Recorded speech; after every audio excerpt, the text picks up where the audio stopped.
Hello, everyone. Welcome to another episode of the Head Couch Analyst Show. I am your host, Jacob Sanders, and as always, I'm joined by my good friend, Andrew Pardue over here.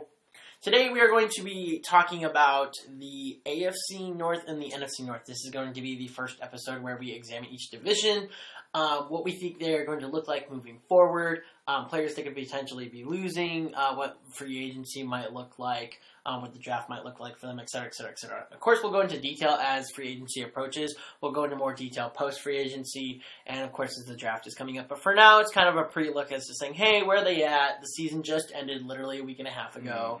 You know, what are these teams possibly thinking? What are they doing? What do they have to consider right now?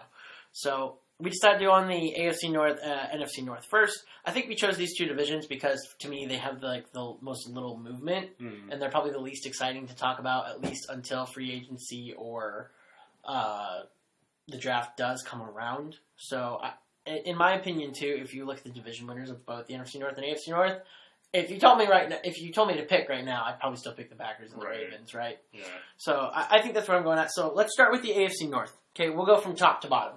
On both divisions. So the Ravens won the division at 14-2, and you look at them right now and you think to yourself, okay, where do they go moving forward? Are they on a downwards trend or are they on an upwards trend, or do they maintain the same thing? Now, I think for the Ravens, I don't think much is going to change for them.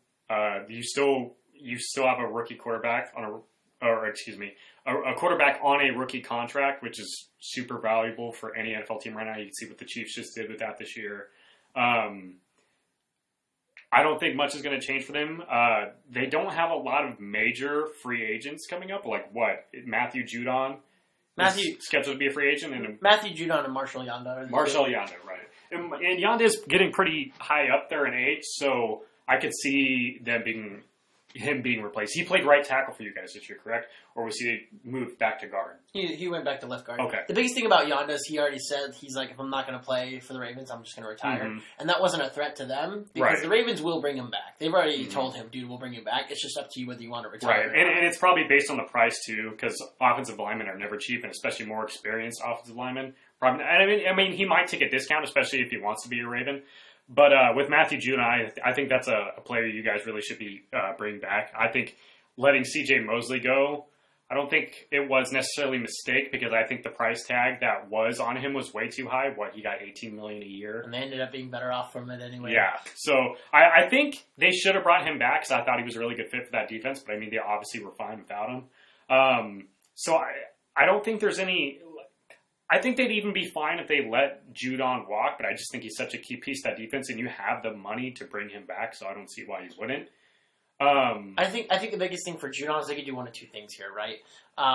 They could either let him go, right, just let him walk into free agency and take the compensatory pick from it, which they love to do. Right. The Ravens love taking compensatory because you'd probably get like a third-round pick for that. Which, actually, they were supposed to get a third-round pick for C.J. Mosley, but because he was hurt so much, it actually dropped to a fifth-round pick. Really? Yep. Oof. Because he only played for 3 games. See, I love comp picks, too. If he would have played for 5, he would have been the third round. But because they played for 3, rough. I know, it's super rough. I was there sitting there, and I'm like, man, why couldn't you just play? You had to be hurt, or, whatever. But that's the other thing, too, is he got hurt, and he would have been useless if we paid him all that money anyway. So the Ravens can do one of two things, and this has been a thing that the Ravens talk about. The Ravens football production, whatever you want to call it. Every team has a production team. Right? The Ravens football production team has been talking about how they can do one of 3 things. They can let him walk, right? Go for the compensatory pick. They can obviously sign him, or they could trade him, which is something they've done in the past, where they take a player that they don't want to pay. Yeah, just franchise tag him and then trade him. But yeah, you franchise tag him, then you trade him, right? And something like the 49ers consider doing with Eric Armstead. Yeah, exactly. Right. So, and that's a viable option, right? Probably something like you could maybe trade him for a third rounder, or maybe you could convince the only thing with that is tagging and trading is it takes away the team's leverage. Because other teams are going to know, like, okay, they franchise tagged him, they can keep him, but their main goal is to get rid of him. So you might be getting lowball offers for that. That's the only thing about the tag. I think in that case, though, like you have to trade him to a team that would possibly want him. Like, for example, there were some wild scenarios that the team has popped up. They're like, because there's a lot of dominoes that follow in the NFL. Like if you grab like a big name, right, that ruins like probably 10 other teams' plans, and then they got to think of something else which ruins another team's plan. It's all a domino effect, right? So one domino effect that they brought up was like if you trade Judon, right, well you got to replace that production, right? Do you go for someone like Shaquille Barrett, who led the NFL in sacks, right, from Tampa Bay? Do you go for someone like Jadeveon Clowney, who the Seahawks have said they are not guaranteed to make all that money, and they're not going to pay him his money, right? If you go for Jadeveon Clowney, you ask yourself, is that an upgrade over Judon? I wouldn't say so. I personally say yes. Actually, I like Clowney a lot, but for the amount of money he's going to be asking, I don't think the production is quite there. Isn't Judon going to ask that same amount of money too? Yeah, but I believe Judon's just a little bit more of a consistent player. I think because you brought up Shaq Barrett.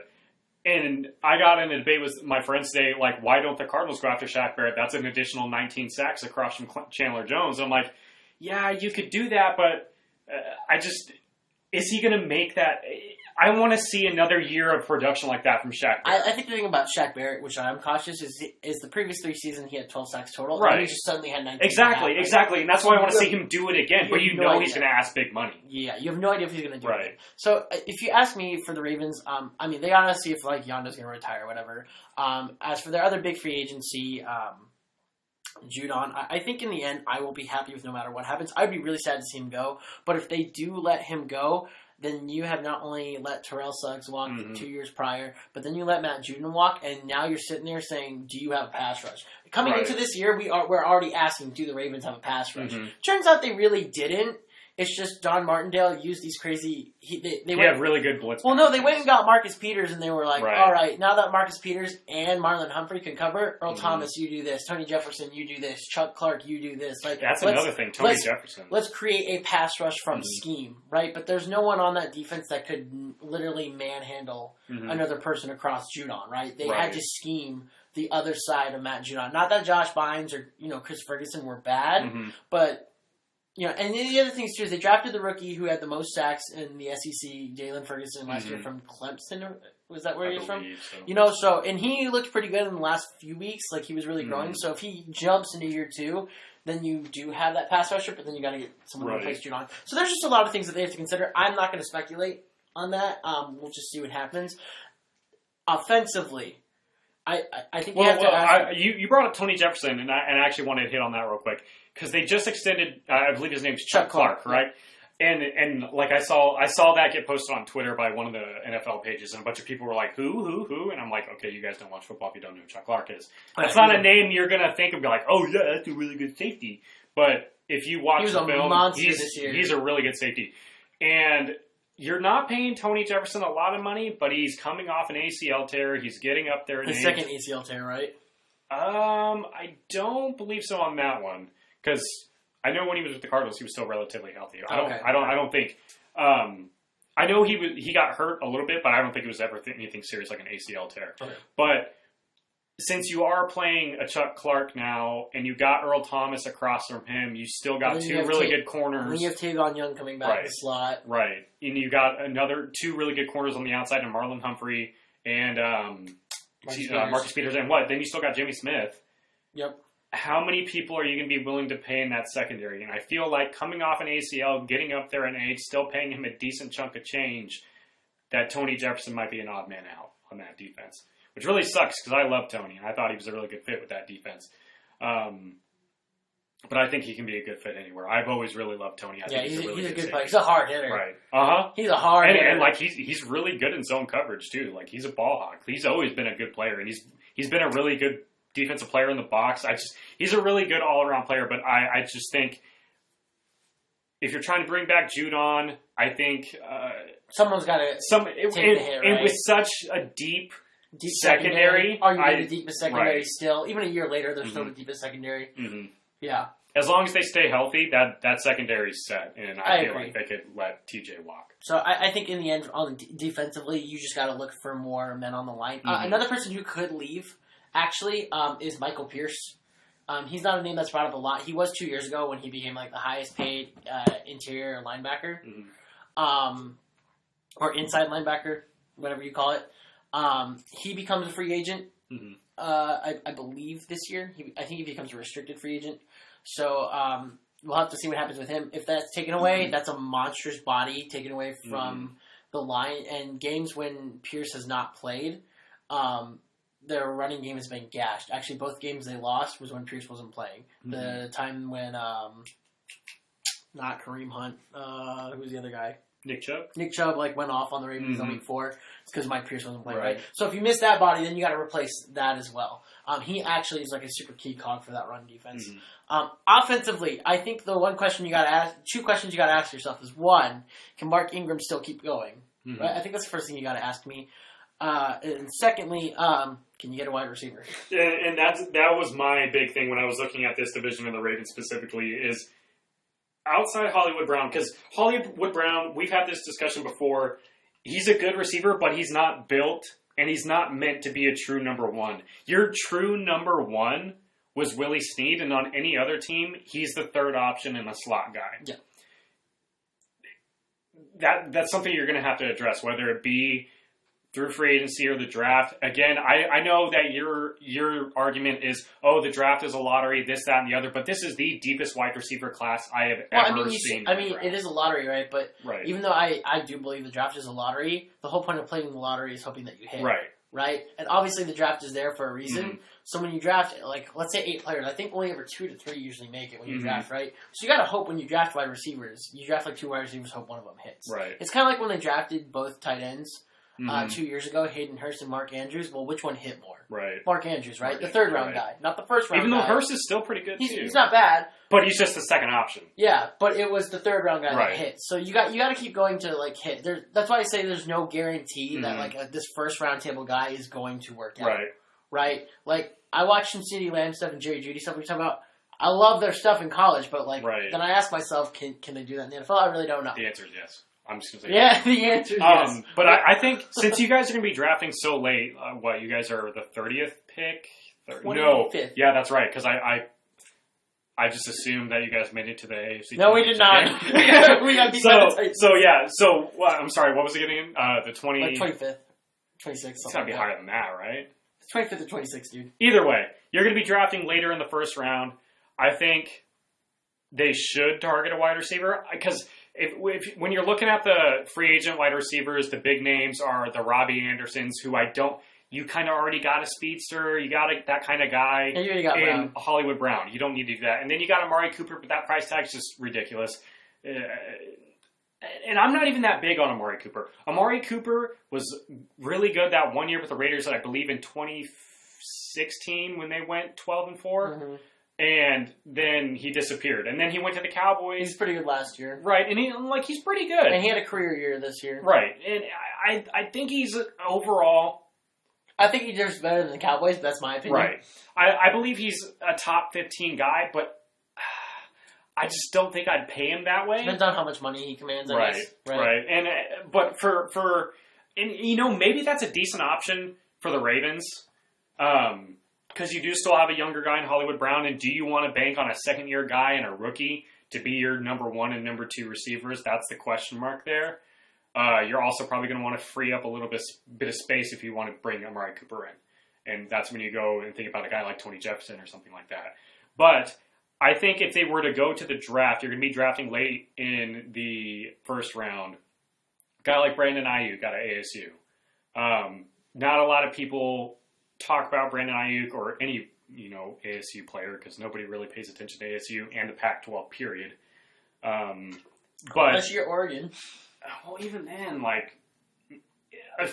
maybe 8 years ago, Oregon.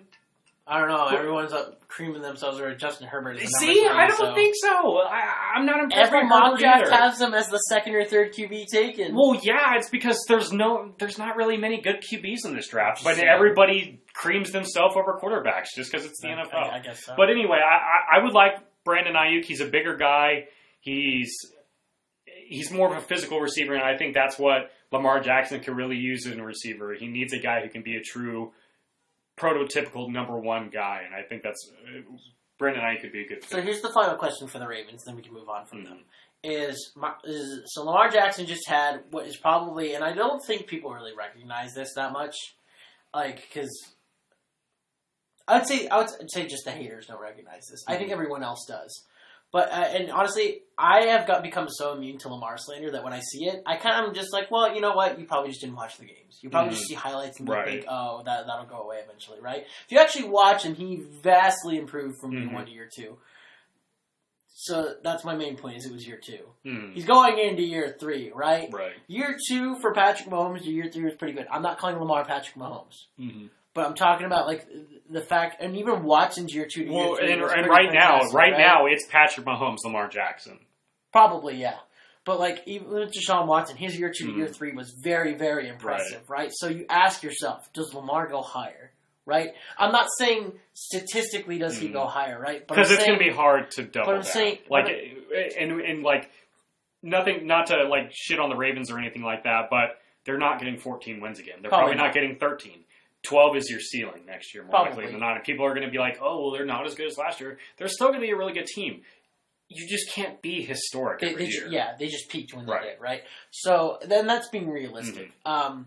But, you ask yourself, does he become more mature on the field, right? Does he make the better reads and things like that? Does he make that? Can he start throwing outside the hashes? Right, and you ask, and it's kind of scary to think about that, because if he does become good at that, how do you stop him, right? Kind of like Patrick Mahomes. You ask yourself right now, how do you stop him? The answer is you don't. You just beat him. And it was kind of like... Because you could say it's, put pressure on him. Well, he was pressured the entire damn Super Bowl, and he won. Yeah, pretty much, right? Or even like, this goes back to the conversation of like Tom Brady, Aaron Rodgers in their primes. I hate the question, can you stop Lamar, Patrick Mahomes? Because we never asked that about Aaron Rodgers and Tom Brady. It was like, no, you can't stop them, it's just how do you limit them? Right. I think we might be entering that territory with Patrick Mahomes, and I think we are in that territory. And probably with Lamar next year, and even Deshaun Watson, it might be soon, okay, it's not really that you can stop Watson, Lamar, or Patrick Mahomes, it's pretty much, okay, how do you limit their offense enough to score more than them? Right. So, if Lamar reaches that territory where Watson and Patrick Mahomes have started to be in, then I would say, yeah, they can improve, and probably the entire AFC should be on their heels, right? Watson, Mahomes, and Lamar is probably going to be a fantastic trio to go for. It kind of reminds me of like when Tom Brady, Roethlisberger, and Rivers were all in their prime, and even Manning, right? Like that was always the playoffs, right? That might be where we are headed in that direction. So and now, one last thing, you mentioned Mark Ingram. And does he still have the ability to continue what he did this last year? Now, I believe he does, and I have a few reasons for that. Number one, he is 30, and everybody dreads and gets scared of the running back turning 30 years old. Yeah, now, the wrong side of 30. He doesn't have the wear and tear of the typical number one 30-year-old running back, because in all that time he was with the Saints, he was in a rotation. He in the last couple of years, he was alongside Alvin Kamara, and they split snaps. And now he's splitting snaps with Lamar and Gus Edwards. Exactly. So he's been splitting snaps. It's not like he's getting every single carry. It's not like he is a third down back. So he doesn't have the wear and tear of a 3-down back. Now, being a running back in this league now, I think to me is a year-to-year proposition. Look at Todd Gurley. Look at David Johnson. I could go on. Oh, yeah. Even Ezekiel Elliott, I think next year the Cowboys are going to vastly regret giving him that contract. He still produced this year, and he's lived up to the contract and what he's getting paid. I don't think it'll see if he can do it again. Yeah. Exactly. It makes me nervous now. Didn't look that great this year. Yeah, Alvin Kamara didn't look that great. And now Alvin Kamara hasn't gotten that contract yet, but the wear and tear of being a dual threat running back, a guy who can catch and a guy who does run all the time, it wears you down. And we'll see if Dalvin Cook can keep it up next year. And see if Dalvin Cook can, because he's already been hurt. He's torn ACL before. Melvin Gordon, he didn't get that contract from the Chargers. Nobody's going to get that contract. They were so smart. That looks so good in the back. And then you had Austin Eckler just absolutely go off. Just paying a running back is not a good idea in this league. And I feel like if you pay a running back, you pay like they did Mark Ingram. Mm-hmm, they signed him for 3 years, $15 million, and $5 million a year. That's right. You don't need to overpay for a running back because you can almost put any guy in an Raheem Mostert. Look at Damian Williams. Both of those guys made less than $2 million this year. Aaron Jones, Jamal Williams, those are all guys not making shit right now. Exactly. They're doing great. Yeah.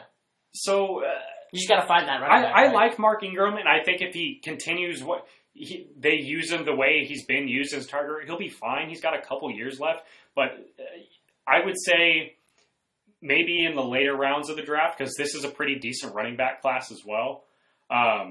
And I think it's just smart to draft a running back at some point in the draft every single year at this point. Oh, yeah. Just so you can have that guy to replace him, and because it's a really easy position to translate in the NFL. I like Mark Ingram. I still like him as a decent running back for the next year or two, but, get ready for the replacement. Oh, yeah, okay. So, moving on to the Steelers, okay? So, the Steelers, they played most of last year without their starting quarterback, Roethlisberger. He is coming back this next year. I think what was so surprising, and I slammed them for it too, was when they traded their first round for Minka Patrick. I was like, what the f*** are you doing? And like everybody said that at the time, but that trade looks so good now. Because that defense is insane. He transforms that defense. Oh, yeah. Not that, like, T.J. Watt is bad or anything, right? But the secondary immediately became better, and I think it kind of, like, undermined Mike Tomlin as a defensive coach. He looked at his secondary and said, you know what, if we want to win this season, which we think we can, we need a secondary to stop this leaking, because they were getting thrown all over the place. Right. I think they were allowing over 300-something passing yards per game for the first 4 weeks, and they're, I wrote an article on this, they were allowing 27.2 points per game. That lowered to, like, 19-something points per game, and the passing yards went from, like, 300-something to 200-something. So clearly they made a right decision. Unfortunately, what Mike Tomlin didn't foresee was shitty QB play. But, I mean, when Big Ben goes down, what do you expect from Mason Rudolph and Duck Hodges? Competency, at least? I wouldn't. I didn't expect competency. But when you have a backup quarterback, right? When you choose your backup quarterback, you're expecting competency. When you draft Mason Rudolph in the 3rd round, you expect not eliteness, maybe not even goodness, just average competency. Can you at least be an 18th best quarterback? And I mean, you could say for a couple weeks that he was, because I remember seeing Steeler fans saying, "Oh, Mason Rudolph is good," and then everybody was on the Duck Hodges train the second he became the starter. Well, that was for one game, right? And I wasn't big on either of them, and I think that's what held them back. And now the Big Ben, James Conner being hurt didn't help either. Right, and I'll get to James Conner in a minute because I'm not big on James Conner either. Now with the Big Ben situation, or the Steelers, the Steelers are committed to Big Ben, and I believe he will be the starter next year. But do you think he should be? I think he should be personally. After you watch last year. Big Ben is an upgrade over that. I would definitely agree, but with this free agency class... I'm taking Roethlisberger over Rivers. I'm taking him over Manning. I'm sorry. Yeah. I mean, Manning's retired, but I'm taking Roethlisberger. Right. I think Roethlisberger is kind of in that, like, Drew Brees-esque thing where I think he could play for the next 3 years. 2 to 3 years. They also need to build that. They need to cater the offense more around Big Ben because he's not what he was before. No. And I mean, I think it might be unfair to say that, but he got hurt in week 1 this year. But I also we didn't really get to see Big Ben without Le'Veon Bell and Antonio Brown. No. Now, Juju Smith-Schuster took a big step back, and that's part of that is quarterback play. Yeah. But he wasn't a huge threat this year. Who talked about Juju Smith-Schuster this year? No one. You didn't see anything about Juju this year. And that was one. And I really liked Juju. Year. Yeah. I think that narrative would be a bit different if Big Ben was the quarterback because, like you said, the quarterback play was less than competent. So, question for you on the Steelers then, like going off of this. Defensively, I think we agree they're in a really good spot. Yeah, their defense is top 5. One of the best. One of the best. I remember when I said that last year. You were like, "No fucking way!" And it turns out, yes, they were. Wait. In terms of defense, because prior to them getting Minka, through the first couple of weeks, okay, bud, okay, right? I'll give you that. But I remember I named all this talent, and you were like, "Nah." But it turns out, yes, Minka Fitzpatrick came in, and Devin Bush, but all that also really good middle linebacker. Yeah, I kept trying to tell you this, and you told me no. Yeah, you're right. You told me no. But anyway, when I was right for like the first 5 weeks. Yeah, then they got figured Fitzpatrick. Right. But Fitzpatrick came in. The one player just made a difference, right? I think it allowed T.J. Watt and Devin Bush and all the other guys to do what they needed to do. Right. Because I think they were trying to make up for a poor secondary before. Right. So I think what they need to do defensively is they need to get a safety, right? So whether it's free agency or draft or whatever, right? When it comes offensively, there's nothing but up offensively from here, right? I feel like there's nothing but up offensively, especially when you put Roethlisberger back in. And I think you can't really blame a lot of their offense for their struggles and what their record was. Because, I mean, they were an 8-8 football team. They started 2-4. They started 1-4. Right. They started 1-4, and they finished 8-8, and were almost a playoff team. Yeah. if you drop Big Ben into that team this year, and let's say he didn't get hurt, that team's probably in the playoffs. Probably a 9 or 10 win team. Probably. I'd put 11 at their ceiling. I could see 10 for sure. I think Big Ben being dropped in the offense definitely translates. They probably get in over the Titans. We probably beat the Steelers in the playoffs, and we. No, I'm joking. Anyway, but because when I was looking at this division today, that's what I thought. I was like, I feel like the Ravens are still going to be the favorite to win the division. They'll probably win 12 games. Is probably their ceiling. I would say their floor is 9, and that's if a lot of shit really goes bad. Players get hurt. Lamar Jackson takes a step back, and I just don't see that happening. I see their ceiling about 12. I mean, they could exceed that. But, I mean, it's hard to win in this league. It's hard to win 12 games in this league. So I think that's still a relatively high ceiling. I could see stuff needs to be added to the Steelers offense. James Conner, when healthy, pretty good running back. Hasn't been healthy. But he hasn't been healthy. And the best ability in the NFL is availability. Yeah. And dependability. And the only way you can be dependable is if you're available. Yeah. And he hasn't been. You gotta look for a replacement. You're not paying him big money. I'm not saying get rid of him, but look for a guy who can be really good behind him. And it's not hard to find those guys. Or even duo with them, right? Right, exactly. Don't make him a 3-down back anymore, because that's what they tried.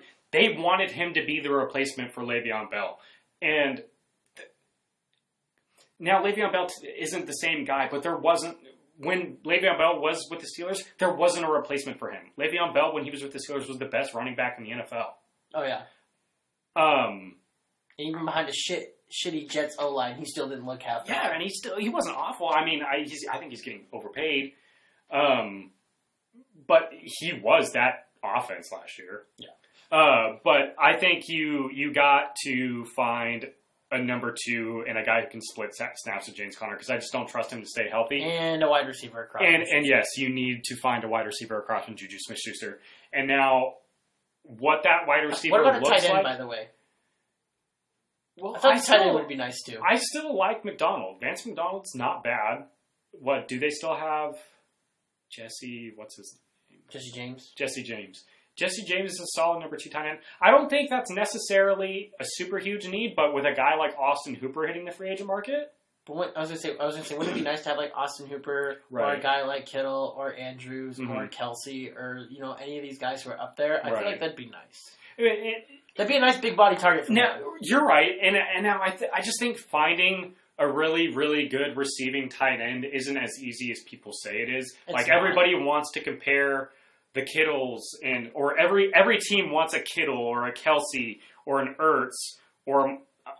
I wouldn't even put Mark Andrews quite on that pedestal as those other 3, but he's up there. He's only been in year 2, but he's up there. He's like number 6 in my head. Right, and Austin Hooper is a really good receiving tight end as well, but everybody wants one of those 3 big ones, like a Kelsey or a Kittle or an Ertz.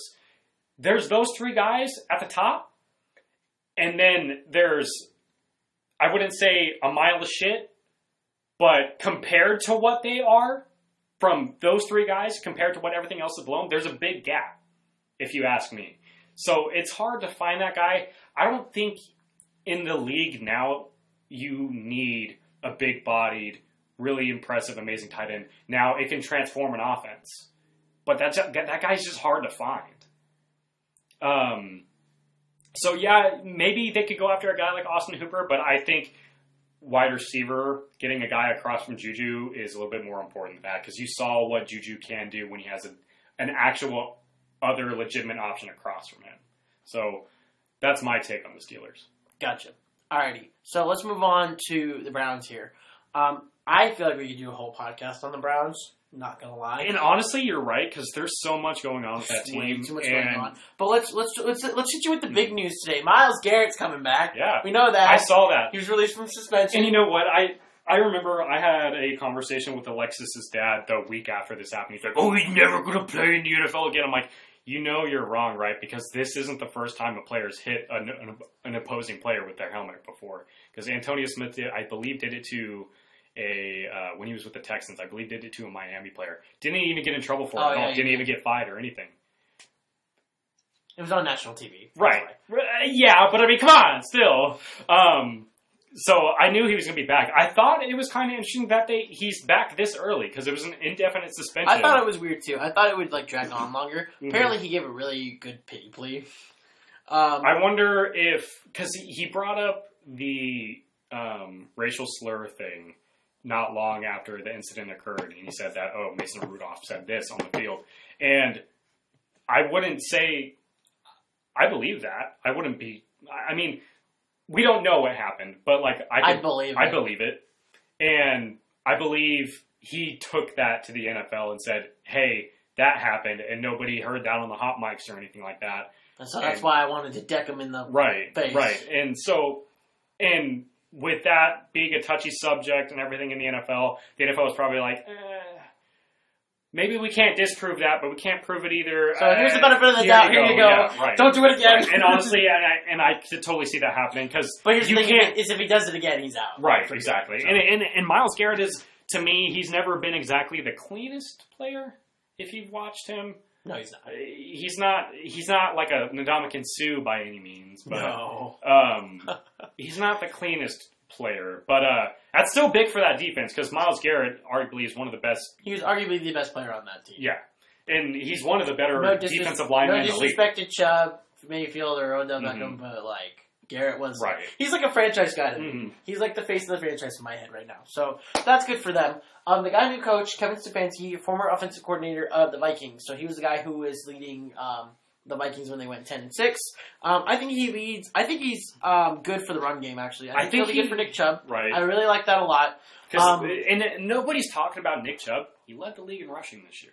Oh yeah, he's a really good running back. And then you got a guy like Kareem Hunt behind him because, like we've already mentioned in this podcast, you need a 1 and 2 at running back in this league now. I don't believe in a 3-down running back anymore. And if you can have a Kareem Hunt who can be a 3-down running back, even though I don't believe that should be a thing anymore. When you can have 2 different guys that could be lead 3-down running backs on your team, and you're not paying either of them a lot of money, that could be pretty dangerous. That's pretty nice, right? So I like Kevin Stefanski for the purpose of the run game. However, I think the answer for Cleveland wasn't, we need to better our run game because their running game was fine. I think they needed to better their passing game. So I think they made a mistake with this head coaching hire. I'm not I'm not saying Kevin Stefanski's a bad coach. I think he's an upgrade over Kitchens. He's an upgrade over Kitchens, but my problem is I don't think that was the right coach for Cleveland. Right? I feel like Kevin Stefanski I would have liked with the Giants. Actually, I'm not gonna lie. I think I would have liked that. I even would have liked Kevin Stefanski with the Cowboys. I don't like him with the Browns, though, because I think your main focus needs to be reel in Baker Mayfield, get him to put his foot in his mouth, get him to shut the hell up, and that's the thing about start improving your quarterback play. And if you want to talk trash, let your play talk trash. Let your 400-yard, 3 TD games talk trash, right? Let that do the work for you. And I don't think Kevin Stefanski is the guy to reel in Baker. And don't get me wrong, I think Baker Mayfield's good, but I think he's okay. He turns the ball over a lot. That's my problem. What, his rookie year, he threw 14 interceptions in 7 games he started? It's 2 interceptions a game. 21 this year. On pace to throw 32 in a season. And then throwing 21 this year. That's not good. Nope. And yeah, you coupled it with a lot of touchdowns your rookie year. Winston's balling. Yeah, but I mean, you coupled that with a lot of touchdowns your rookie year, and that's why everybody thought you were hot. And that's why you got all these fucking commercials, and that's what you spent your entire offseason doing, and that's why your sophomore slump was so real. You know what I feel like is a massive difference between someone like Baker, Watson, Lamar, and Mahomes? Now, Mahomes does have 2, specifically 2. He only has 2 State Farm commercials, right? Right. But Watson doesn't have them. Lamar doesn't have them. Both Watson and Lamar turned down commercial opportunities, right? And Mahomes took it, and I don't blame him, right? But Mahomes was only in 2. And Mahomes is also quickly becoming the face of the NFL. Baker did what? 5, 6?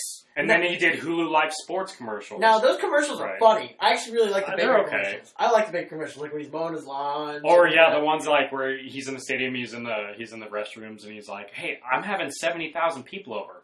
I need this fixed tonight. Yeah, or when he's like, man, I gotta stop hosting. He takes that little vacuum. I like that stuff. So I like his commercials, right? But, like, the problem is, like, if it becomes too much about me, right, which is kind of what he's been, so much about me, I don't like that. And especially from your quarterback position, that's what I love about Kyler and Pat Mahomes and Deshaun. They're very quiet, locker room only leaders. They aren't being super outspoken douchebags. Wilson's like that. Lamar's been like that. You can look at almost every single major, really good NFL quarterback of all time. They haven't been super outspoken. Brett Favre was like that. Even Tom Brady, you don't hear shit from him. Now, Tom Brady's been a little bit different on the back end of his career, I think. On the last year? Dude, on Twitter, it's been amazing. I'm sorry. I think he's funny on Twitter. His Twitter game is amazing. I think he's funny on Twitter. I actually will give him that. But I think, we're still here. We're still here. Okay, but that was like a week before the Super Bowl. Still. You're just hyping up your home crowd. That's all you're doing. Okay, but you weren't an underdog. Shut the fuck up. But hey, they still won, right? I mean, that's all that matters. Yeah. Anyway, so overall with the Browns, like back to the actual analysis, I like Myles Garrett. We like how dangerous the running game is. I really, really need to see Baker become a leader because he not only does Baker need to be reeled in, but holy shit, Jarvis Landry and Odell Beckham need to be reeled in. And I don't know if that's actually possible. Now, I don't know if it's possible. I really want to know if these whole reports of them saying to opposing teams. Well, it wasn't to the Cardinals. They said it to multiple teams. Oh, really? They said it to like 4 weeks in a row. They were saying, "Hey, come get us, come get us, come get us." Like, if that's true, number one, what a black mark on your franchise. And I mean, that's basically just what the Browns have been since their existence is one big, brown mark. Yeah, I guess you could say. But if that's going on, that's just not a good look. No. And I'm not a big fan of OBJ. He got famous off of one really good catch, and don't get me wrong, he's had a few really good seasons. But he talks too much shit and is too much of a drama queen for not doing much of anything the last few years. Like, with Antonio Brown, it was fine, right? Because he was arguably the best receiver. Arguably. Not saying he was, but he was arguably the best along with Julio Jones. So when Antonio Brown caught fines and caught drama, you were like, well, whatever. He's doing his job, right? Beckham's not doing that. So now let's look forward to the Browns in the future, right? I don't think they have a shot at winning the division. I think they have a shot at making 8 wins, right? As of right now, they can improve to that. So from 6 to 8, right? I think they have a shot at being competitive if Baker can reel it in, and I think they need in this draft to focus defensively. Oh, I would definitely agree. When you look at this roster, especially offensively, you see it and you're like, holy cow, this team is so stacked. It could win 12 games. And then you see what they put on the field and the product they have and their poor coaching and their weird front office quirks. And you're just like, their ceiling is 8, you know? And going in, like you just said, I think their offense is fine. You don't need to touch their offense. They just need to internally improve on it. You got to... It's not the players themselves. It's in what they do on the field. It's their attitudes that they need to improve offensively. Probably locker room tone. Right, exactly. They need a coach that can reel that in. Is it a job for them? Or is it like something that they want to do, right? Because Ed Reed talked about this, and I disagreed with what he said. He was like, he made this ridiculous comment. He's like, I'd still be playing right now. I saw that too. I was like, dude, you'd be like 42 I was like, dude, you were getting blown by at the end of your career with the Ravens. That's why they cut you. Just chill out, you know? But, like, he did talk about, like, the locker room culture with the Texans. Like, he said it seemed like everyone went there for a job. They weren't going there because they loved football. They went there because it was a job. This was before Bill O'Brien came in. Right. This was post Gary Kubiak's heart attack. This is when Wade Phillips was just the interim coach. But he said the culture by the owners in the front office was very much, you are here for a job, not anything else. Right? Which is probably why they weren't succeeding at all around that time. And I think that's a big thing for the Browns right now. Is it seems like a lot of those players are just there to make money. They're not there to actually like win for anyone. And that's really harsh to say because obviously players want to win, but in the end they're just going in for a paycheck, right? There doesn't seem to be this will of we'll take it for one another, we'll improve ourselves, we'll be leaders, and we'll take this forward, right? They take losses very poorly. They talk a lot of shit for nothing going on. Right. They do need the head coach to wheel there. Mm-hmm. I don't think Stefanski's that guy. Yeah. I think you needed to get an experienced head coach who has a resume. But I'm open-minded for Stefanski to prove us wrong. I was not open-minded with Freddie Kitchens, and I stood by that, and I ended up being right. I think in this case I'll be open-minded. Okay. And I'll give Stefanski a chance. Right. And now when I'm looking at this defense, that's the thing that needs work. Now, I think that defensive line is still... I don't think you need Sheldon to touch... Richardson, right. Miles Garrett, there's some names right. out there. I think that defensive line is pretty much set, but you got to work on that on the box and secondary. You need, Schobert... I think they need a middle linebacker. Yes. You need a good middle linebacker. You need a guy who can be the quarterback of the defense. Yeah, the green dot signal. And then you got Greedy Williams, and I know they have... Hey, we're going to win a Super Bowl this year. I remember when he said that. I was like, right. And I think I think they have another good number 2 corner, but I can't remember his name off the top of my head. But I know they have Greedy Williams, who I believe was a rookie this year, and who was? He struggled, and I believe defensive back is a really difficult position to translate into the NFL. You talking about Jermaine Whitehead? Maybe. Either way. Defensive back is a really hard position to translate in the NFL as a rookie. You saw Byron Murphy, who was a defensive back for the Cardinals this year.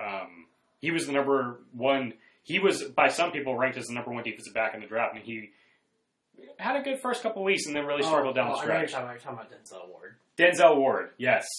Denzel Ward's all right. I think you should probably be looking to add a more experienced corner to go along with those guys. And I like Demarius Randall at safety, but for me, it's linebacker, right? They got Joe Sherbert and Mac Wilson, and Mac Wilson was a rookie last year. I don't really like either of those guys. But I don't really like Joe Sherbert, right? And like I said, they got a monstrous defensive line. Miles Garrett, Olivia Vernon, Sheldon Richardson. Oh, yeah. You're good there, but I think they need something in the middle of the field, because the middle of the field was really punishing for them this season. So I think that's what they need to do. I don't got anything else on the Browns. I think there's just a whole lot of things you can talk about. So I kind of want to move on. Let's move to the Cincinnati Joe Burrows. As an LSU fan, I'm stuck between a rock and a hard place because I want to see him be the number 1 overall pick because he deserves it. But as the Bengals, it makes me nervous. So here's the thing: despite with the Carson Palmer interview, which was very, very intriguing to hear that they weren't focused on winning, I was like, it's kind of interesting because for 5 years they actually were consistently winning with Andy Dalton, right? They just didn't win the first wild card round, and they could have won one against the Steelers if Vontaze Burfict just wasn't a dick. Right. Basically that's it, right? Just Vontaze Burfict wasn't a dick, they would have won that game, right? But and Adam Jones, Pac-Man Jones. Overall, though, so jokes aside about calling him the Cincinnati Joe Burrows, I think very obviously Joe Burrow's the pick. This whole nonsense of we're not sure if Joe Burrow's the pick yet. I'm like, well, that's bullshit, and we all know it. You need a quarterback, right? But the Cardinals tried to pull the same thing last year when they had the number 1 overall pick. They were like, oh, well, we're thinking right. Josh, and it was easier to do that last year because they just took a quarterback. Now, when you're doing it this year, it's very obvious that Andy Dalton's not your guy, right? You need a quarterback. The best quarterback in this draft by far is Joe Burrow. And we know the second you don't re-sign Andy Dalton in free agency is the second we know. Okay, you're taking Joe Burrow. So you've lost. Not a secret. Yeah, you've lost all your leverage, and it's not like I don't believe the Bengals would want to trade down because number 1. You could, if you absolutely wanted to, if you wanted a Tua or a Justin Herbert, you could trade down. I don't think that's the Zach Taylor style offense, and I don't think so either. I think the thing I like about Joe Burrow is, because I actually have watched a lot of his tape. The reason I've watched a lot of his tape is because I know he's coming to my division. So I'm like, okay, what are we playing against? That's kind of what I've been looking at. I'm playing against the college football GOAT. But I've been looking at what is my team going to face next year, right? Because I'm pretty sure they're going to take him. Right. Obviously, I can't say it's a fact. It's a fact. But I can't say that, right? Right. And even, I think they're going to take him. But I'm a little bit skeptical. Because you do have the ability to trade down. I like him in a Sean McVay style offense, which is what Zach Taylor runs, right? Obviously, Zach Taylor has his own kinks, But I don't think Andy Dalton was the guy to run that offense. And that's not an offense to Andy Dalton, right? I just don't think he was the guy to run that offense. And I think when you get someone as talented as Joe Burrow, a guy who constantly keeps his eyes down the field and looks for those kind of plays, I think that works in that West Coast style offense. And I'm actually really excited. I liked the Zach Taylor hire, actually. I also I like the Zach Taylor. Yes, they went 1-15. I also think the cupboard is bare for the Bengals roster. And you start with Joe Burrow, right? Now, here's the thing. If you draft Joe Burrow, I expect a 5-11 team. And that's me being realistic, right? You go from 1-15 to 5-11. I think he gives you 4 wins, right? But the cupboard is so bare, right? And you're going to be in a good division. The Ravens are they're probably the second best or the best team in the AFC. And depending on what they do in free agency in the draft, they will be the second best or the best team in the AFC. Then you got the Steelers who are getting big back, which will translate to probably 10 wins roughly. And then I don't think the Browns are going to set the world on fire by any means, but you never know. They got a stacked offense. They just got a stacked roster. Right, they do. They just have to click. Yeah. And being under a first-year head coach and a new GM and changing shit every single year, having no consistency with that just makes me nervous, and I don't like how the Browns run their organization. But now Zach Taylor gets his second year, he gets these things, and that's what I like. So I'm optimistic for the Bengals in the future. Obviously, for the year of 2020...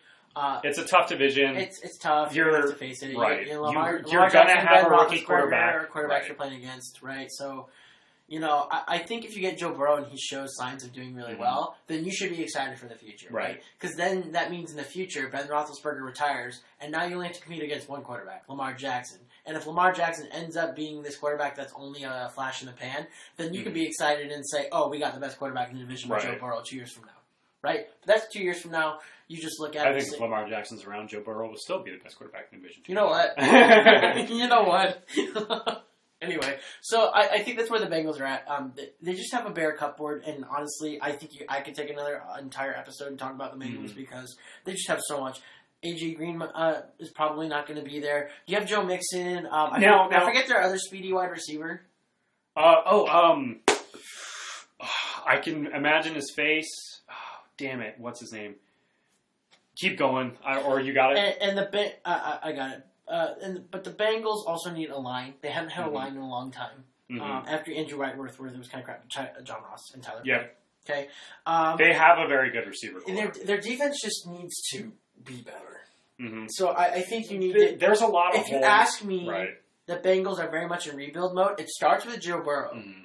But very much, it's rebuild mode for the Bengals. I think officially, finally, for the first time in like 8 or 9 or 10 years in Cincinnati, it is now we are in rebuild mode. It's not a relock and load because we got Andy Dalton. It's we're rebuilding. We're putting in a new franchise quarterback. Please give us a few years.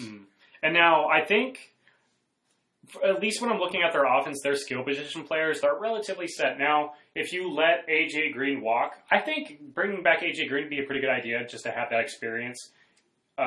For Joe Burrow to help him develop and just to have that other weapon in the receiver core. But, I mean, even if you let him walk, you still got Tyler Boyd, who's, I would say well above average wide receiver. John Ross is a speedster. And then John Ross, he's not great, but he is a speedster. And he has Joe the ability Mixon is actually nice. And I saw, on my sports account, I followed this one guy, and he, did, a list of he had, A, B, C, D, and whatever ratings.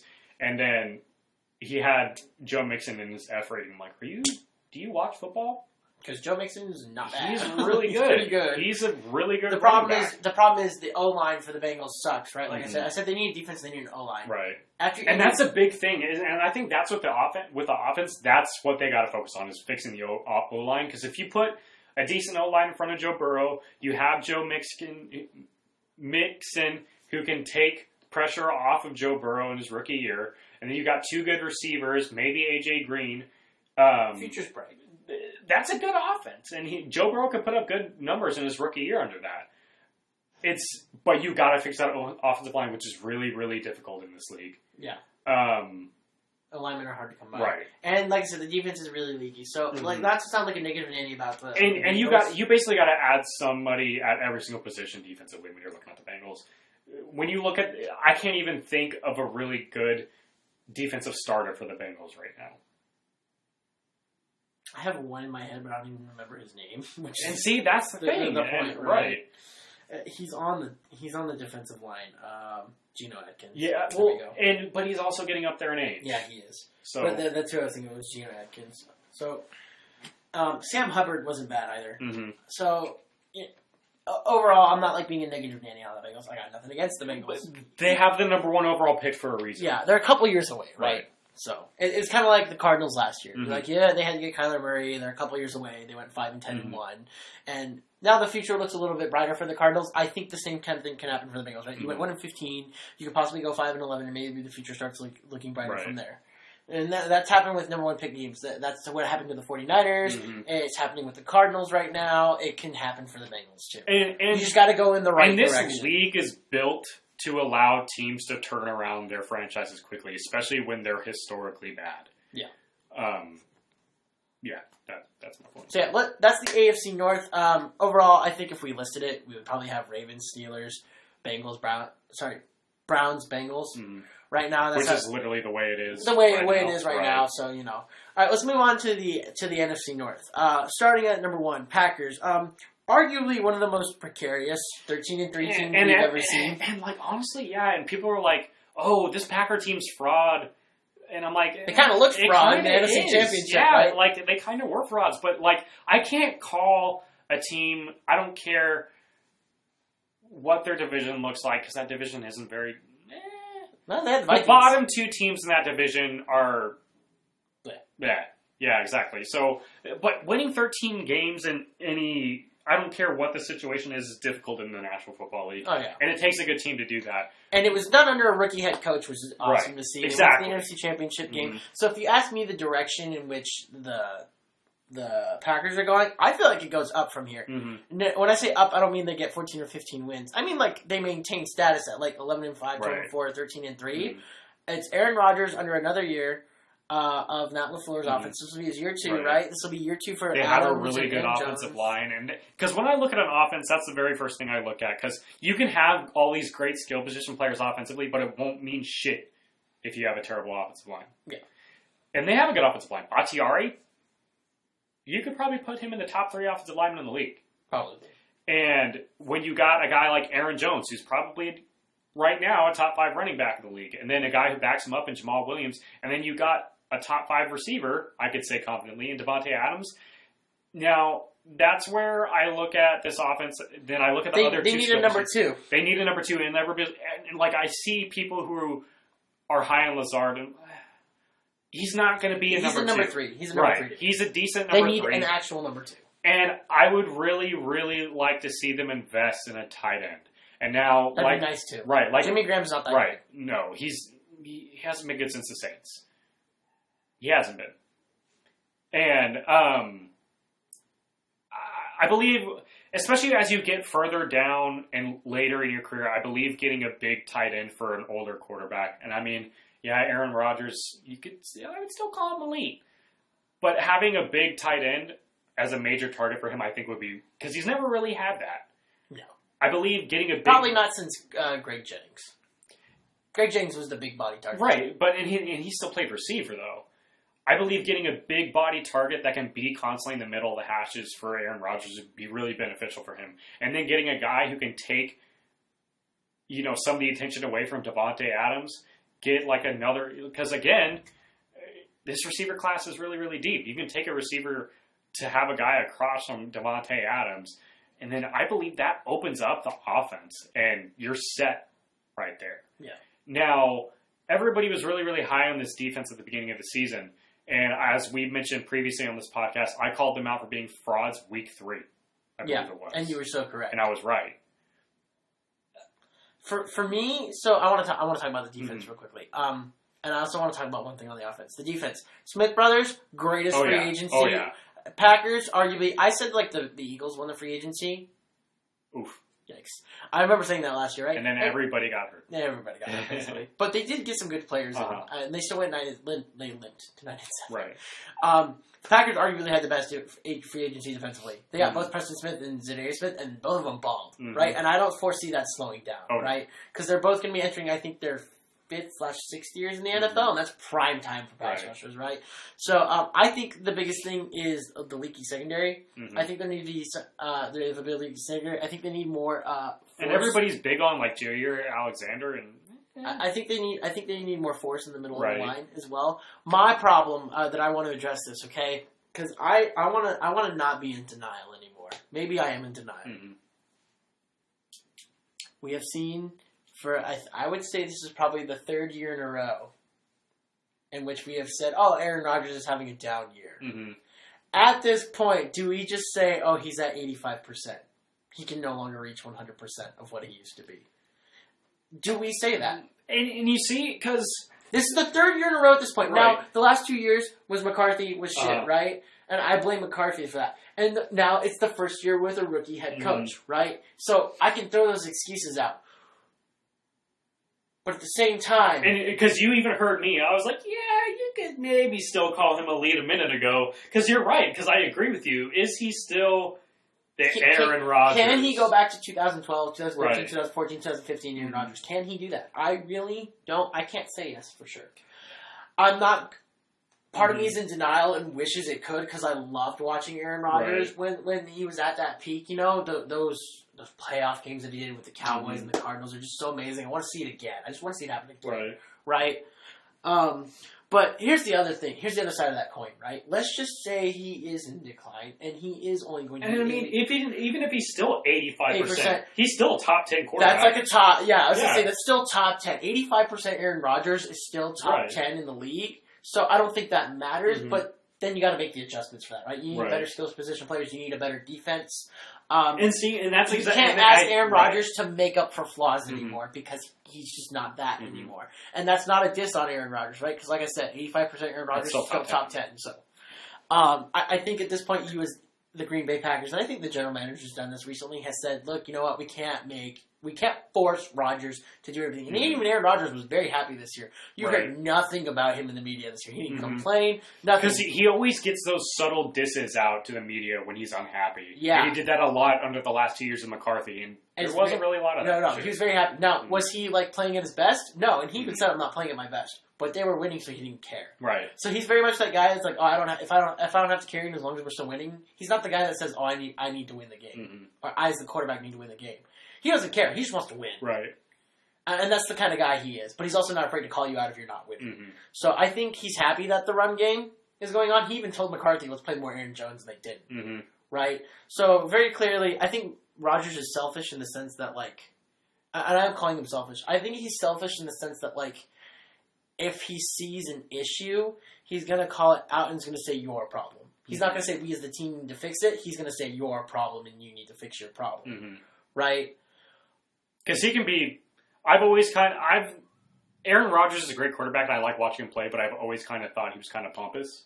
He kind of is in that way. But at the same time, he's not that it needs to be me winning the game. Right. Which I think is nice. He's not that I, as the quarterback, need to win the game. He's that we need to do what it takes to win.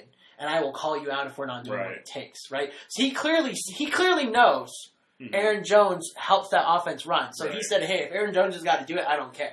And even Jamal Williams, because there was nights where Aaron Jones wasn't there, and then he's like, all right, let's just feed Jamal Williams, and Jamal Williams would go because he knows that's what's running around, right? So I think it's cool that you have a quarterback who recognizes, hey, this is how we win. I don't really care how we win. Let's just win. I want another Super Bowl, right? So I think he's had enough of I've done it all in his in his prime, like so.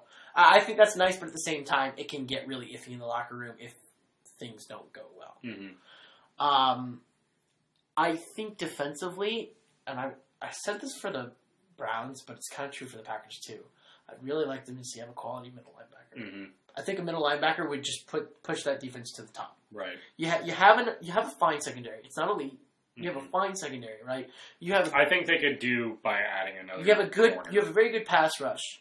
I really would like to see the middle of the field be better because that Green Bay defense got gashed by like Zach Ertz in the middle of the field. They got gashed by George Kittle in the middle of the field, right? They couldn't protect the run in the middle of the field, right? Now, but now those are also tight ends. Those are two tight ends that are also just those are guys you limit and try to. I understand that, but you're right. They could do to be less leaky in the middle. But you look at like a defense like the Chiefs and the Ravens who were able to do it. Yeah, and Green Bay did. Why could the Ravens and Chiefs do it? because they had the middle linebackers to do so.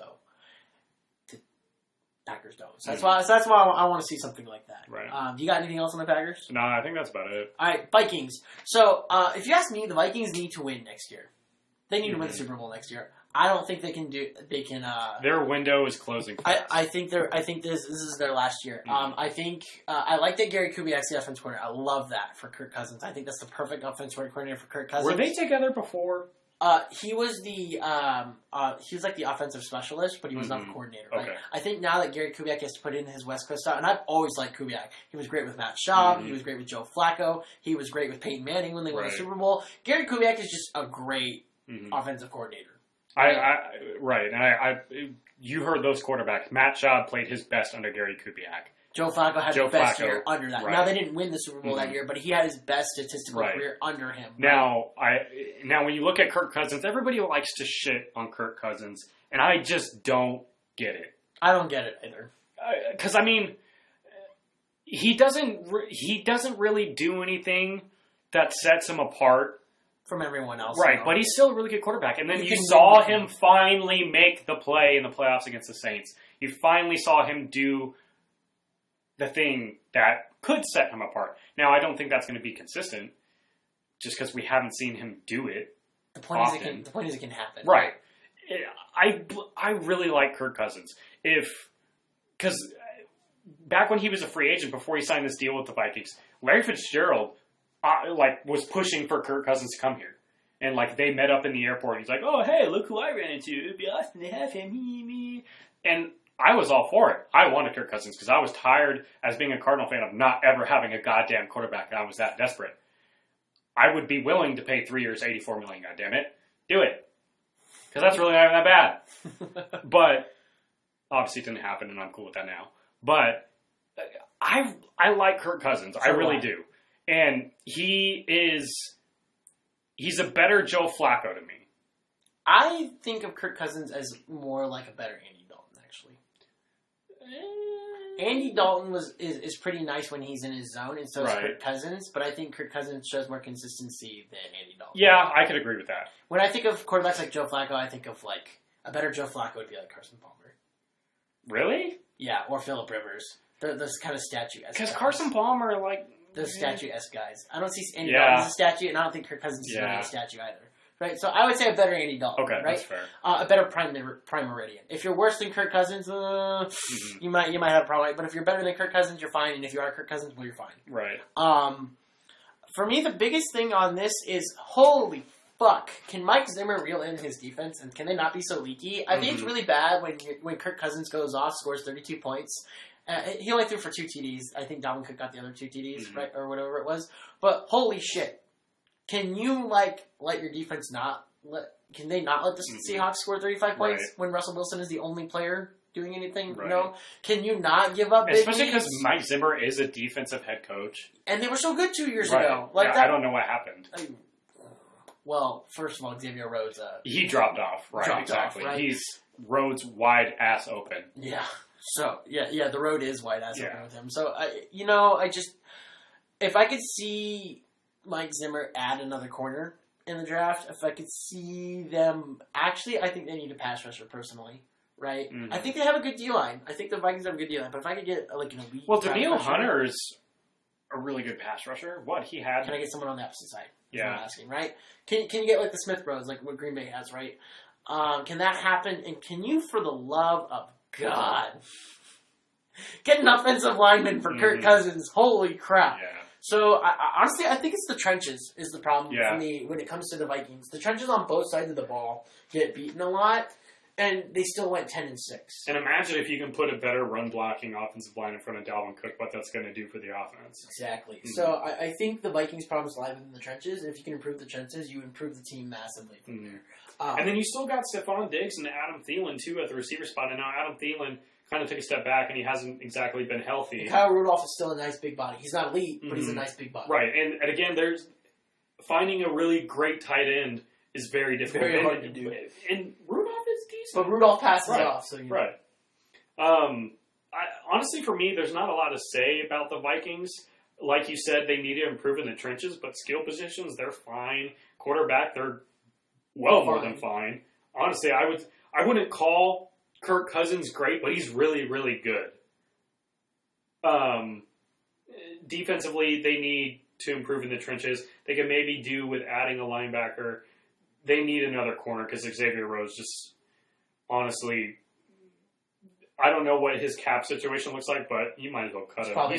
He's wasting a roster spot at this point with how bad he played last year. I can't believe he made the friggin' Pro Bowl. The Pro Bowl is such a joke. Mitchell Trubisky made a Pro Bowl, dude. Well, I mean, he had a really good year last year. Mitchell Trubisky? Last year. But not like this. He was like He was like a fifth alternate, though. That's the only reason he got in. I thought he was the third. Either way, you're making it in as an alternate. Don't talk to me. So, I don't have much else to say on the Vikings either. For me, it really comes down to the trenches. Mm-hmm. Not to disrespect the Vikings, but they just have a really good roster. It's really hard to pinpoint and say, oh, hey, this is what's wrong with their roster. I think it really just comes down to clamping down and getting it going. So, speaking of Mitchell Trubisky, let's go to the Bears. Oh my God! You know what? 2 years ago, they were a really good football team. That defense was elite, and Mac, he didn't necessarily have gaudy numbers that year, but he made so many significant plays and game-changing plays. Felt so high. Right, exactly. That he made that defense elite, and now he had a really great secondary, and now that secondary took a big step back this last year. And Roquan Smith wasn't as good this year. Want to know why he took a big step back? Because Vic Fangio's not there anymore, and I called that out. and now, because I called it, the Bears are a really good team. The Trubisky regression, you called that one. I told you to be hesitant, but you just he'll regress, and you were so correct. Right. I've watched a lot of Mitchell Trubisky because he intrigues me, and not in a good way. So inaccurate. He's not good. Dude, that video of showing all the quarterbacks, right? Mm-hmm. Where it was Tom Brady. Was it the kids in the backyards that we were talking about? Yeah. Patrick Mahomes. Dude, everyone was so accurate. Uh-huh. The Aaron Rodgers one was hilarious to me, just the... Right? But the best one I loved is just when it showed Mr. Trubisky. And it was wide out. Yeah. He threw so inaccurately. I laughed so hard. I had to pause the video, dude. I laughed so hard. Because it's so true. He's just inaccurate. And he misses so many throws. And easy throws. College throws. I really wish the Bears would have just manned up and said, yo, Trubisky's not it. We just need to move on. I really wish they would have done that. And now because you couldn't do that last offseason because, he did make the Pro Bowl and you did make the playoffs. And if they would have, sorry, I want to go on for a second. And if they would have, you could aim for Jameis Winston, Cam Newton, or Jameis Winston, Cam Newton, or Phillip Rivers, right? I think all three of those quarterbacks could work. What about Tom Brady? Tom Brady's still... Don't get me on that. So, either way, I think there's quarterbacks... I think they're a quarterback away from doing well again. Right? And I wouldn't mind Winston or Rivers or Cam Newton going there. Mm-hmm. But... it's all an upgrade over Trubisky. I just do... My biggest problem with this roster is Trubisky, and also the fact they need a running back. Not that I don't like. They have no. Let me riff on this for a second. Not that I dislike Montgomery, because I don't dislike Montgomery. Okay, I'm gonna. But I think even in the games where he was featured, he wasn't as impressive to me. I like Montgomery. I'd like Montgomery to be like how Jamal Williams is for the Packers. Oh, I so strongly disagree with you. I like him. I like him better as a pass catcher than a feature. Oh, I disagree with you. That's okay. Now, Tariq Cohen, throw his ass out. I don't like Tariq Cohen. He's way too damn small to be... Because that's what he was. They made Tariq Cohen the number one running back. It was stupid. You have David Montgomery, who averaged more missed tackles per the attempts he had than any other running back in the NFL. You can make people miss, and he's not a small body. Give David Montgomery the damn ball. That's when the Bears were playing well offensively, it was when David Montgomery was playing well and was getting the ball consistently. This is very true. You got to let your running backs get into a rhythm if you want them to be really, really good. And yeah, you say he might be better as a pass catching back, but I completely disagree because they never gave him the chance to be fed. And now, that maybe contradicts what I'm saying, that you need a rotation. Yes, I don't think 3 down back should be anything. It should be a thing in this league, but there needs to be games where your running back is getting 25, 30 touches, and he needs to be given that chance. I think Cohen is also better as a pass catcher. I agree with that. See, here's what I'm getting at. I want a downhill running back for the Bears. And that's what David Montgomery could be if you give him the chance. But he never got that chance. And you can disagree with me on that. When I think downhill, I don't think bodies like Montgomery. I don't think of that physique. When I say downhill, I mean old David Johnson. I mean Melvin Gordon. But David Johnson wasn't a downhill back in his prime. I mean a guy who's going to bulldoze you. And you don't have to be Derrick Henry, right? But I'm talking about a guy who will run you over. And that's just not David Montgomery. I think they need a guy who's going to run you over because that fits so well with the culture that defense can bring, right? So, and that would benefit Trubisky. If you're sticking with Trubisky, which they're going to, right? Mm-hmm. That's how we got to view it, right? We can't say get rid of Trubisky. Right. We're going to say if you're sticking with Trubisky, I think you need that guy. Now, in my opinion on Trubisky, I am not as quite convinced. Now, he's going to be on that roster next year. But I wouldn't be surprised if they brought... Starting. He was 100% going to be starting. Now, maybe not the entire season, but he's 100% starting week 1. Now, let's say theoretically, because I think if Phillip Rivers is going to be playing anywhere next year, it's either going to be with the Bucks or the Bears. And the only way... Panthers? No. No? No.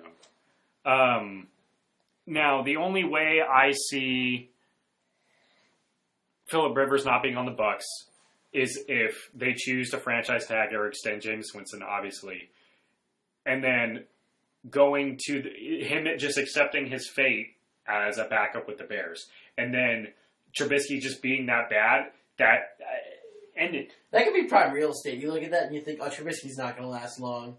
I'll start like week 4 and I'll show him or whatever. Right, and that's honestly, I could totally see the Bears doing that if they could get Rivers on a relatively...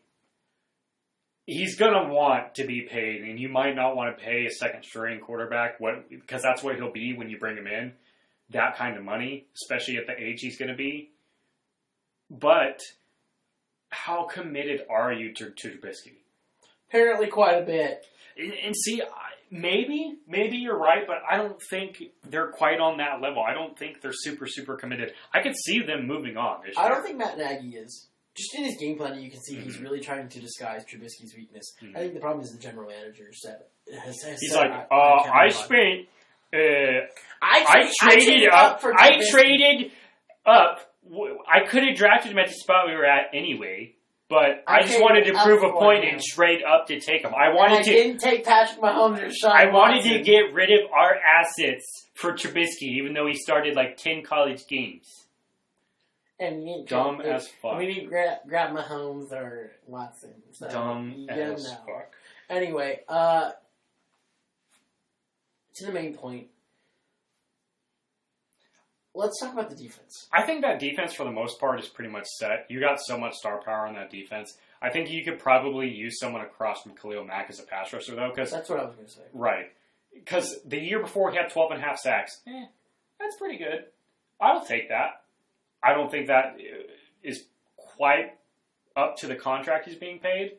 And being a 99 overall X Factor in Madden is complete bullshit. Because Chandler Jones had the exact same stats as Khalil Mack was an 82 overall. That's bullshit.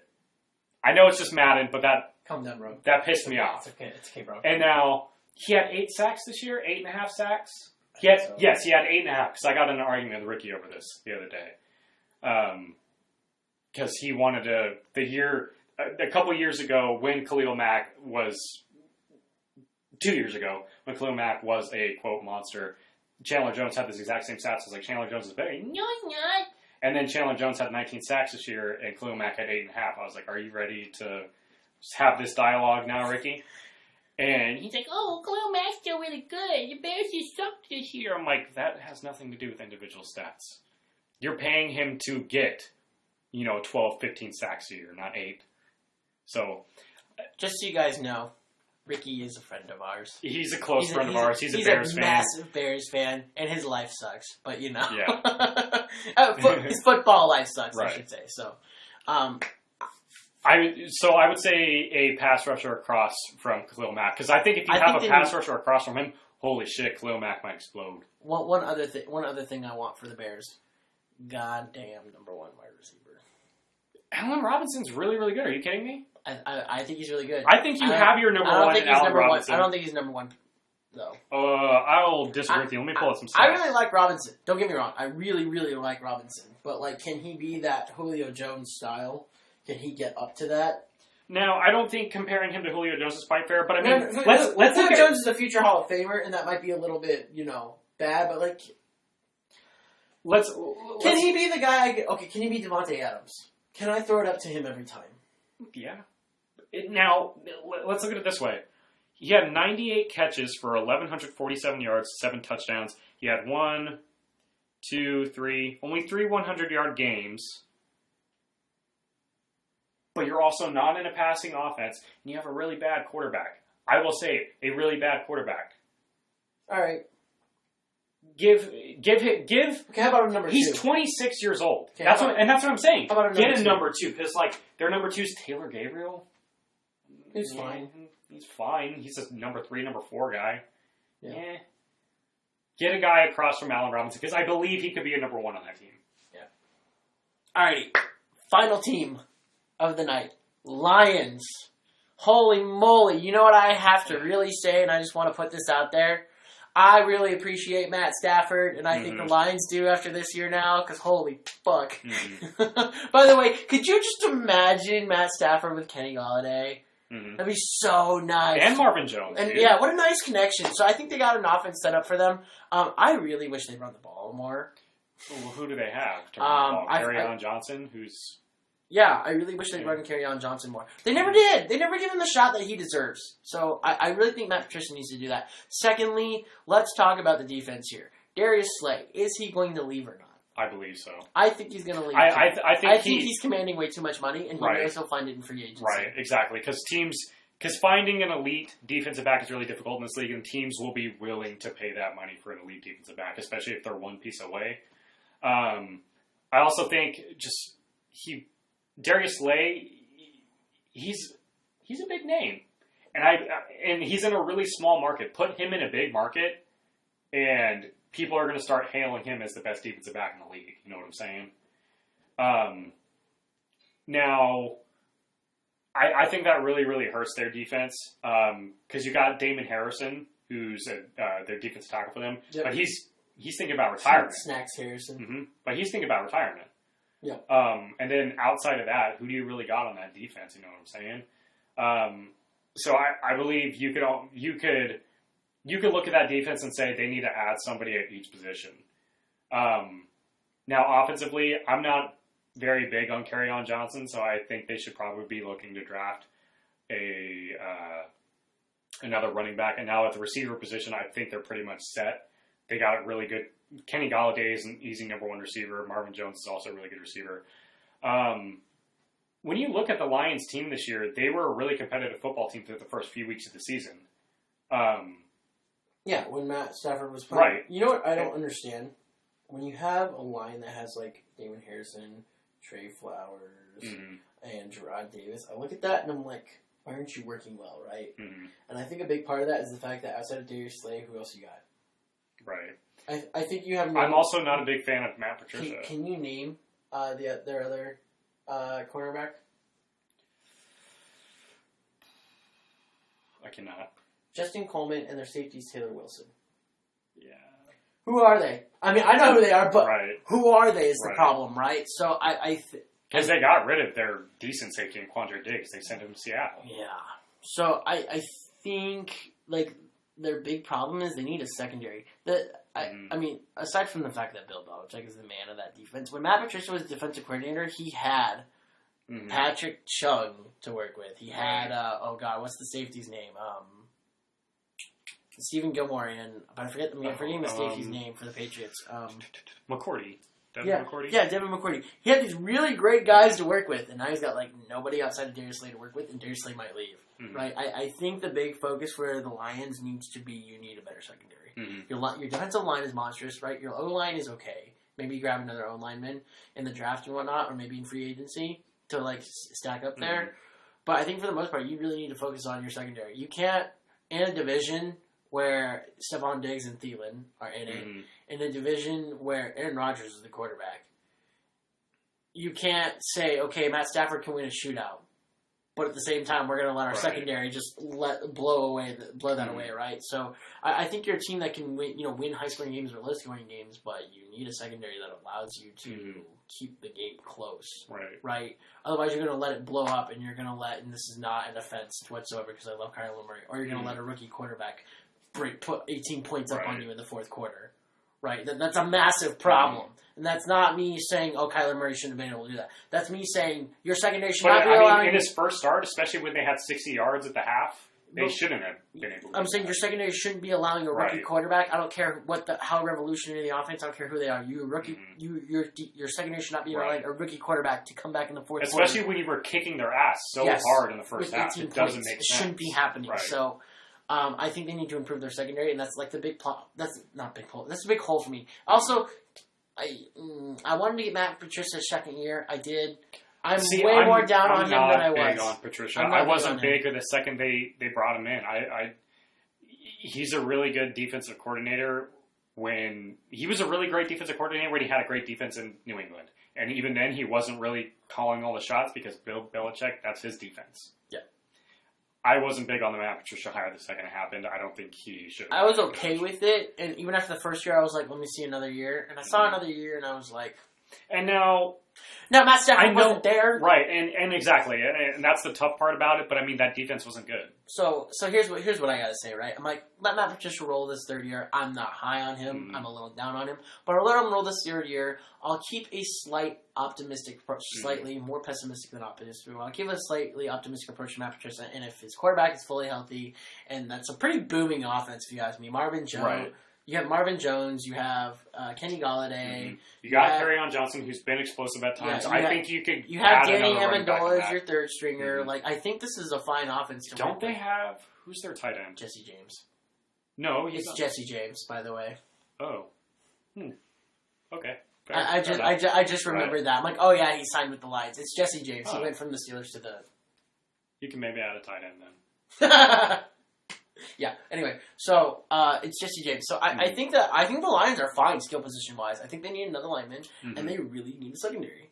I think after that, like you have a solid squad, right? It's just going to be all brought together. So, really short on the Lions actually. Right. That's like kind of all I got on the Lions. Right. But I think that's what happens when you have this team that's like, and even with the Vikings too. We were fine with their roster. We were just like, can they do this? And with the Lions roster, I'm like, I'm fine with their offense. Right? Their defense can their and it's not, and their defensive line is monstrous, right? Right, it is. It's just their secondary needs to cover a receiver, and the secondary needs to give like Trey Flowers and Harrison. Right. They need to give Flowers and Harrison a bit of time to get to the quarterback, and letting Darius Slay walk, which will likely happen, isn't going to help because this isn't going to be a very deep defensive back free agency class. And if you're going to be relying on younger guys and rookies to potentially improve your secondary, it's not going to... This is going to be a project for that defense to be... They're going to be a couple years away to really get that defense going. The biggest thing I want to see is can you reach the 7-9 or 8-8? You know? I think it depends on how well their offense is performing because that defense is still going to struggle if you ask me. But what I'm saying is can Matt Patricia improve the team enough to where he can go to the owner and say, look, we went 8-8 this year or 9-7 with a team that has the Vikings and the Packers, right? I'm improving this team. Let me keep going. Right? I think that's Matt Patricia's job. I'm not saying he's on the hot seat, but his job is to He could be on the hot seat if they start losing, right? But if he shows improvement in a competitive team, that's enough for you as the head coach to say, hey, this team is improving finally under my vision. I think we can keep going with this, right? I think that's the Lions' job, right? And also Matt Stafford's job is to keep doing what he does, right? So now, when I look at the standings, at least for as it is right now, we'll probably do this again after free agency and the draft is all gone through. But when I'm looking at the standings right now and what I think what these teams might do in free agency for the NFC North, I feel like the Bears are going to be the worst team in the division. See, it's going to be, for the battle with 3 and 4, it's going to be the Bears and Lions, if you ask me, and you could easily flip-flop either one of them, depending on how their seasons go. To me, it's going to be Packers, Vikings, Lions, Bears. Which, you're probably right there. I could see the Vikings making a push, depending if they can reach their full potential, because I think that's the thing with them. Can they reach their full potential? It's possible, but every time I ask that, like, they just don't do it. And yeah, you're right on with that. It's just, we'll see how the Packers do with free agency and the offseason and all that. But yeah, you're probably pretty spot on with the Packers winning the division, the Vikings probably being second as a wild card team. And you could go either way with the Lions and the Bears for third and fourth place. Honestly, I don't really like the Bears, and I don't really like Mitchell Trubisky, but I think that defense is still going to be just as leaky in the Lions, because you're going to be relying on young players to try and fix a secondary that was already really bad. Yeah. So I think it's just going to be tough for them to get anything other than fourth place. Could they improve their team? Yeah. They could probably improve their win total as well, especially if Matt Stafford is healthy. And they could probably get third place over the Bears. We'll see how that goes, though. Yeah. So overall, for the AFC North and NFC North, we have pretty much the status quo from last year. I don't think it's that much different. Kind of just flip-flopping third and fourth. Yeah. I think the first and second place will probably be the same. Ravens, Steelers, Packers, Vikings. Right, and I think, like you said at the beginning of this one, this was probably the easiest of the divisions. Kind of pretty straightforward with these divisions of what they need and everything. I'm excited about like the NFC East, honestly. The NFC East is nice. The AFC East is actually intriguing. Like, can Sam Darnold actually go up? Josh Allen, you know, and the Patriots is Tom Brady declining? And that's a legitimate question, right? The NFC South is exciting, so there's just much more exciting divisions. The NFC West would be interesting too, because you got the team who just lost the Super Bowl. Best there. division. It's best division of football. You also got the team that just lost the Super Bowl there. You got the team with a Rookie of the Year quarterback and really good head coaching. You need to see if the Rams are going to come back. You need to see the Seahawks. And honestly, the Rams might be getting. Because they don't have a lot of cap space, and they don't have a lot of draft capital. Todd Gurley might be on his way out. They're probably trying to usher him out. I wouldn't be shocked. It's probably David Johnson's situation. And then Seattle, they're still there. I've said for years now, Seattle's going to take a step back this year. And then and now I'm just done saying it. Russell Wilson is so good. I'm just done saying it because they're not going to go anywhere. In 1 year since Russell Wilson's been the quarterback to the Seattle Seahawks, they've missed the playoffs one time. And they went like 9-7, right? Yeah. So it's just they're gonna be a decent team, and honestly, as it stands right now, they'd probably be my favorite to win the division because I believe the 49ers will take a step back. Probably, but we'll talk about the NFC West when we get to the NFC West. For now, though, we have just covered the North teams. I firmly believe, I think our decision was that we were going to cover the East teams next week. So I'm excited about that. NFC East and AFC East, I think, is going to be super exciting to talk about. Or was it the West? I forget. Well, I say we go north. Let's just go in the direction of the thing. All right, so we'll go East. We got AFC East and NFC East coming up, so that should be exciting. I'm actually really excited to talk about those two divisions. I don't think we got anything else. That's how we got the NFC North shaping up. We'll be talking about the NFC East and the AFC East next week. So, from me, Mr. Jacob Sanders, your local Ravens fan, and Andrew Pardue, your local Arizona Cardinals fan, we will be seeing you guys next week.